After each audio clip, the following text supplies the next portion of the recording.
Getting baked is usually an exceptional experience that consists of eating food, laughing, questioning your entire existence, eating food, watching Netflix while eating more food. And you know, that's great and all, but every once in a while, that Zaza can take you to the deepest, darkest depths of the shadow realm. And trust me, that shit is not fun. So I wake up on a sunny Saturday afternoon at 1 p.m. You know, a respectable sleep in. I hop in the shower. It was a good shower. I check the Clash of Clans base. I didn't even get raided. I eat some scrambled eggs and toast. Shit was scrumptious. And all of these things led me to believe, damn, today's gonna be a good ass day. But little did I know, today would be the day I would look death in the eyes and fight for my life. So I finish my scrambled eggs and I pull up the boys group chat and I'm like, what's the move?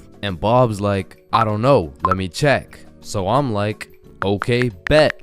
There's no moves, bro. And because there was nothing to do, the boys and I would have no choice but to reside to the default move. Let's just smoke. Bet. I'm down. So the default move always takes place at the boys' home base, Bob's crib. Now, Bob's crib was the spot to be baked for many valid reasons. First of all, bro's basement was simply comfy as fuck. Couches on lock, blankets always ready with infinite pillows. And Bob's dog Walter was the fucking GOAT. But most importantly, Bob's cupboard was always stacked. I mean, this cupboard has enough food to feed a village. This cupboard has more snacks than 7-Eleven. And this cupboard had enough calories to be in a Nikocado avocado video. And that shit was perfect. Because goddamn, when I get baked, I become a certified fat ass. So you know the drill. We roll up and got a joint in rotation. And honestly, I don't know what got into me this night because I was absolutely reefing that hoe. Yo, chill. God damn. Fuck it. Let's roll another one. So we rolled up another J and I just simply could not be stopped. And I specifically remember asking, how high can I really get? And after about 30 minutes of me going bananas on these joints, I found the answer to my question. Pretty fucking high. I mean, I was beyond zooted. Like at that point, time was literally in slow motion. And it was one of those highs when your senses become extra sensitive. So I was just posted up in a blankie while munching on some pizza pops. And I was truly invested in those pizza pops. I mean, in that moment, I thought I was the pizza pop, bro. But once I finished the pizza pops, we all decided it would be a good idea to go for a walk. However, the moment I stood up, I started feeling peculiar. But regardless, we went outside and at this point it was already dark. Because in the time we were smoking at Bob's crib, the sunny Saturday turned into a very cloudy, dark, and cold Saturday night. So Billy and Bob are walking towards this creepy looking forest and I'm like, alright, I think I'm too high to go into this forest, bro. Nah, don't worry. I've been in this forest a million times. I know it like the back of my hand. Alright then. And as soon as we step into the forest, I start hearing shit, bro. Yo, did you hear that? Hear what? It sounds like someone's in the bushes. Nah, you're just baked as shit. So we continue walking for about 5 minutes and out of nowhere it starts pouring. And this was really the point where everything shifted because I was far too faded to be out in a dark, cold, rainy forest. So I'm like, alright, let's just go back to Bob's. Yeah, facts. I didn't know it was gonna be raining. But as we're walking back through the forest, I can undoubtedly hear something in the bushes. Okay, what the fuck was that? Oh shit, run! Oh hell nah! Bob and Billy start hauling ass, and scared as hell, I slowly turn around to see a fucking demon coyote pack looking at me like I'm lunch, bro. And this had to be because of the second joint, but for a moment, I looked this coyote dead in the eyes, and I saw death. I saw death, bro. And in that moment, I gathered all the functioning brain cells I had left to just run. And I couldn't see where I was going. I was just hauling ass. And when I looked back, all I could see was the devious coyote eyeballs staring into my soul. And the next thing I knew, I stepped in a pothole, and my trajectory completely changed from running away to eating shit, bro. And when I say falling felt like it was in slow motion, I mean I had to have been falling for 5 minutes. But once my face made contact with the ground, this is how I went out. I was about to get packed up by a pack of coyotes. As they approached, I was saying my goodbyes, but out of nowhere, I hear something in the distance. This motherfucker Bob drop kicks a coyote in the face. And it had to have been that Zaza that made these coyotes look so devious, because after Bob socked that jit in the face, they weren't so scary. I mean, they all just ran away and dispersed. They had me like, yeah, and don't come back, bitch. So we walk back to Billy's crib, and I'm still tweaking off those joints. I'm like checking behind me, checking beside me, checking the sky to make sure no evil crows pick me up and kidnap me. But we get back to Bob's crib, and I sit down on the couch, and just as I finally felt relieved, I get jump scared by Walter. Bro pretty much gave me a heart attack. I thought the coyotes had invaded Bob's crib to come and kill me, but it was just good old Walter coming to chill with the boys. So I got some more pizza pops, and we lived happily ever after.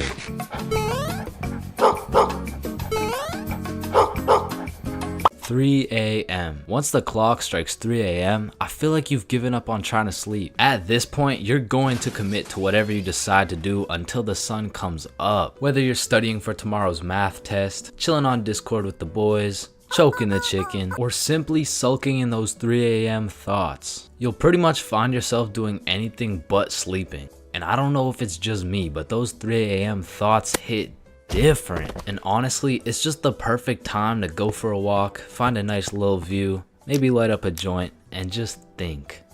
The youngest picture of you is the oldest picture of you. Does Lightning McQueen cop car insurance or life insurance? Wait. Did the brain name itself?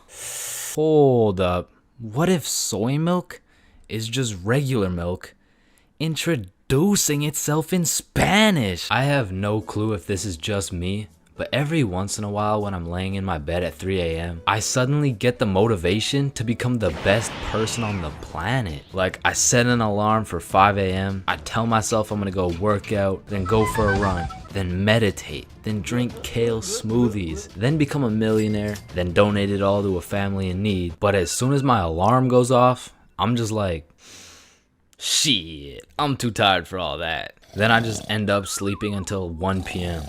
And my brain is constantly playing games with me, bro. Like, tell me why I'll be using all my strength to stay awake during the day thinking, ugh, man, I can't wait to go to sleep tonight. But when it comes time to sleep, I just can't. I'll be left lying there at 5 a.m. awake as hell, watching these random motherfuckers build a 2-story house with a hot tub in the jungle. And you know what? Being awake at 3 a.m. is kind of like being high a little bit. Cause you start to think about things you don't usually think about. And because you get hit with the fucking munchies, bro. I'll be whipping up a 3-course meal with appetizers and a complimentary dessert to watch a YouTube video. And listen, I can't explain why, but there is no better water than water at 3 a.m.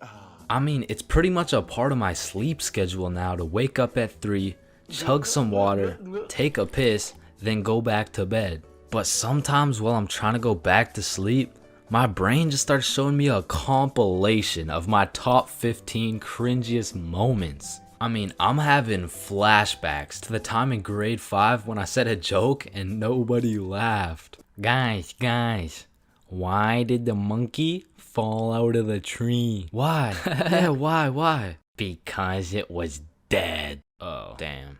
Or I'll be up all night thinking about that one debate I had 3 years ago, brainstorming about the best things I could have said in each scenario. It's like if I do some cringe shit during the day, I have no choice but to lose some sleep over it at night. It's like my punishment for saying some stupid shit. Like I know one guy who accidentally called his teacher mommy in front of the entire class. And that dude hasn't slept since.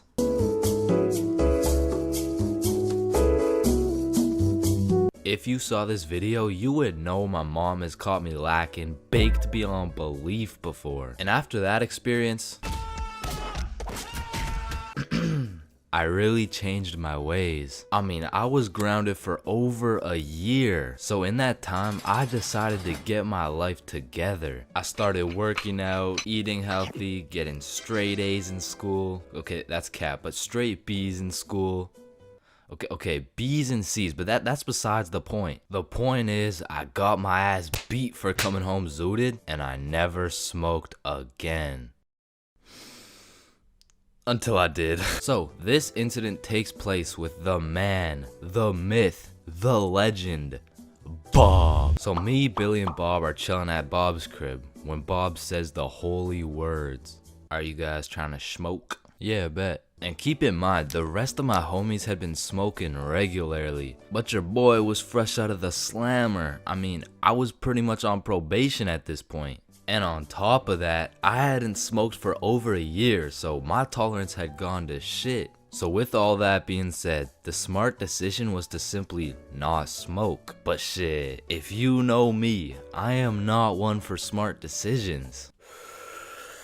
In fact, I was one for stupid decisions. So I was out here hitting this hoe like Chris Breezy. I was puffing this joint like Wiz Khalifa. When honestly, I should have been patient and just taken my time because who knows what my tolerance was at this point. So when it starts hitting me, it hits hard. But the homies were closely monitoring me because they knew if I got caught high again, well on probation, I would be serving 20 to life. So they're out here checking my eyes, checking my heart rate, checking my pulse, and the diagnostic was, I think you're chilling, bro. But progressively, I was getting higher and higher. So as we're there watching the most goated cartoon, The Amazing World of Gumball, I start floating. And I don't know if anyone else has experienced this before, but sometimes when you get mad high, you just forget that you even exist.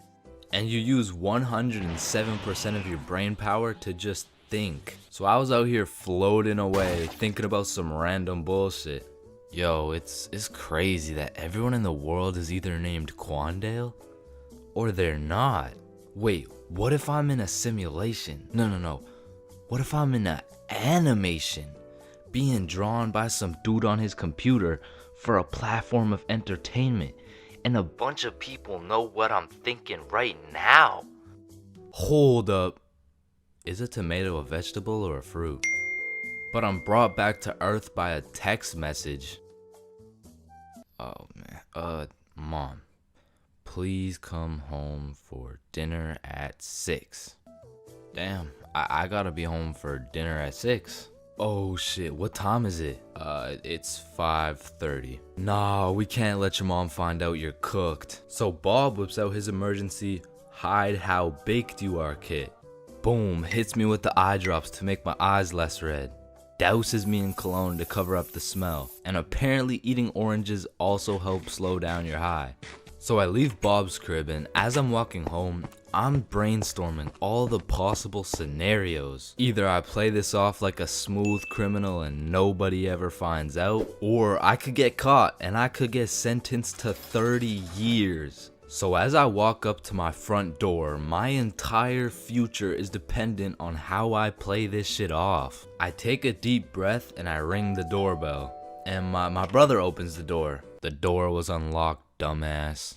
Fuck, I'm off to a bad start. So I walk into the kitchen, casual as hell. Oh, Chains, how was your day? Oh, it was good. How was yours? Yeah, good shit, we're doing good. Oh, it was good, thanks for asking.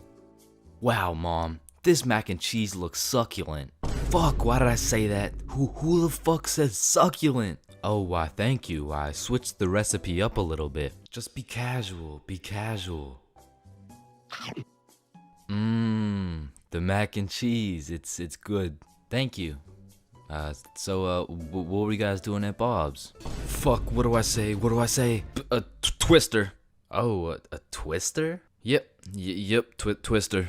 What, wasn't it just you, Bob, and Billy? Yep, just a good old game of Twister with the boys. Damn, y'all are gay as hell. Yup. not to being gay as hell. I just meant yup in general. Like, you know, like yup. Chains, are you feeling okay? Oh fuck. She knows. What do I do? A little word of advice. Whenever you're in one of these situations, just cap and say you're tired. Like, it works for everything. Are you high? No, I'm just tired. Damn, bro. Are you depressed? No, I'm just tired. Help! I'm drowning! No, I'm just tired. So while I was backed into a corner, I was pretty much on trial facing life. I just used the good old, no, I'm just really tired. I couldn't get much sleep last night. Actually, I think I could even take a nap right now. But thank you very much for dinner. And call me Michael Jackson, cause your boy was a certified smooth criminal. And I moonwalked my high ass all the way into a nap. And god damn, that nap hit.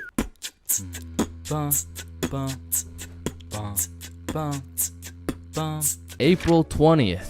420, the day when everyone puts their differences aside and they just hotbox the Earth's entire atmosphere. Man, what a time to be alive. Now, I don't know if any of y'all have gone to one of those 420 conventions before, but god damn, these motherfuckers be getting higher than Buzz Lightyear, bro. Like, at this point, they aren't even baked. They're fucking deep fried. They just be walking around hotboxing cities at a time, and anyone in a 500-foot radius is gonna start feeling the effects of that Mary Jane. Like, I remember my first time going to one of these things, and I was still a minor with an O. However, I had done some pregame before the convention, so let me just put it like this: if I was a potato, I would have been a baked potato. So heading into the convention, I was already a little bit paranoid because as I looked around, all I could see was a bunch of hippie dudes with beards and shit. And at the time, I was just repping that peach fuzz. I was standing out like a sore thumb. So you can only imagine how hard I was shitting my pants when my high ass saw a cop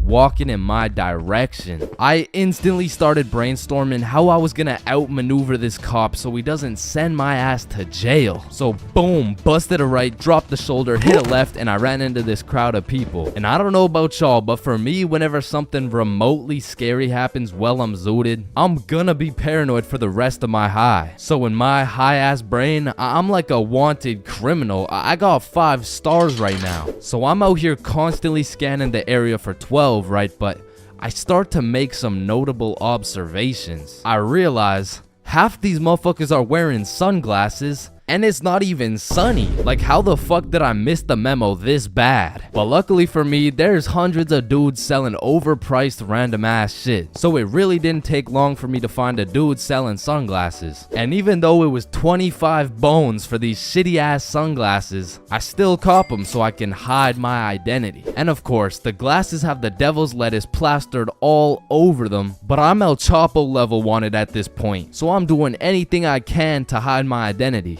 including dropping my life savings on these dog shit glasses. So I'm out here pushing through these groups of people, but I'm keeping it low key. And as I'm scanning to the right of me and to the left of me, my dumbass pretty much walks right up to a cop. And the moment I realized that homie was right in front of me looking at me, I started to panic, bro. I felt like at this point, my best option was just to confess. Like, if I take the plea deal, I'll definitely get a lower sentence. But as I was stressing heavy, that adrenaline starts to kick in. And I know some of y'all can relate to this, but the scientific breakdown shows that when you're zooted and you get into a high stress scenario, the adrenaline gears up and starts beefing with the THC in your brain. Now, if you're lucky, the adrenaline will beat the THC's ass and will have you thinking properly in said stressful situation, which is exactly what happened to your boy. So as I transformed from a baked potato into a less baked potato, this is where the table really started to turn. I looked at this cop in the eyes and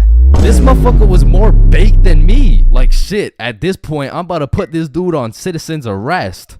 Officer, are you baked right now? No, there's a sorry, there seems to be a lot of cannabis in the air right now, and so it's like this poor officer probably had to pull an 8-hour shift in the world's biggest hotbox while trying to do his job. And needless to say, after realizing the officers were faded than a hoe, I had no problem walking around with my peach fuzz mustache smoking on that Mary Jane. Oh shit. Ooh, damn.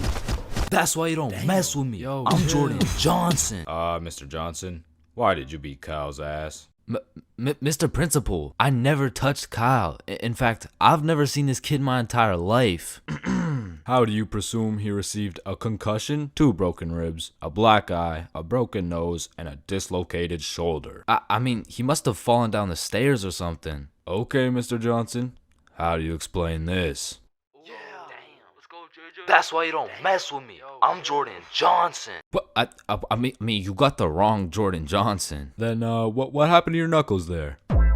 Shit, these ain't even my knuckles. Listen, I am not one to condone violence, but I'm not gonna lie, school fights are a major part of the high school experience. I mean, there's something about a good old school brawl that just boosts students' morale. Like, there is nothing that gets you through the rest of the day like some kid getting his ass beat in front of the entire school. And truthfully, it's just a community building experience because it gives everyone something to talk about. Yo, did you see the fight? Yeah, bro, Kyle got his shit rocked. Wait, are you guys talking about the fight? Yeah, bro. Man, Kyle got fucked up, dude. Overall, in school fights, everyone wins. Like, the fighter gets some respect and the crowd gets some entertainment. It's a win-win. What about me?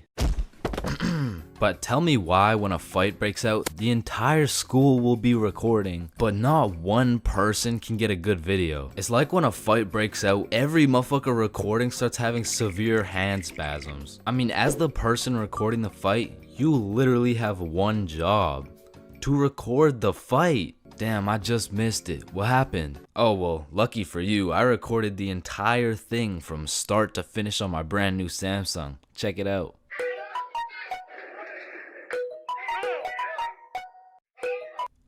Did anyone else record the fight? Oh shit, yeah, I did on my brand new iPhone 14 that actually records in 4K. Okay, bet. Ooh, oh, damn. Let's go, JJ. That's why you don't mess with me. But bro, there's just a video of your face for 8 minutes straight. And watching some of these fights are funny as hell, because some motherfuckers will come in swinging like KSI. Some motherfuckers are out here thinking they're Daniel LaRusso. And some motherfuckers should just not be fighting. Which is honestly the best part, because where else could you catch a 6'5", 250-pound big body scrapping some 5'2" nerd? Like, the UFC would never let that shit slide. Plus, you get to watch it all for free. But me personally, I've never gotten into a school fight. But don't get me wrong, if someone wanted to catch these hands, I could hit them with the little knuckle sandwich, if you know what I mean. But truth be told, I could never lose a fight. Not because I know how to fight, but because for Bob, shit was on sight. And trust me, you don't fuck with Bob. Bob's got a better record than Floyd Mayweather. And I even heard one time he got into a little altercation with Mike Tyson. All I'ma say is, he dealt with him. But with that being said, we all know that one kid in school who was born to simply beat people's ass. Like, this dude's life purpose was to run people's fade. And of course, I had someone like this at my school. He was the type of dude who had nothing to lose, so he would instigate a fight wherever he could. We'll just call him Jordan. And honestly, he was holding a solid record. I mean, he was probably 12-0. But one day, Jordan picked on the wrong kid. "Hey nerd, take off those stupid glasses." And Bob was a man of little words, so Jordan's buffoonery did not faze him. "Hey nerd, I said take off those stupid glasses." "Hey, stop ignoring me."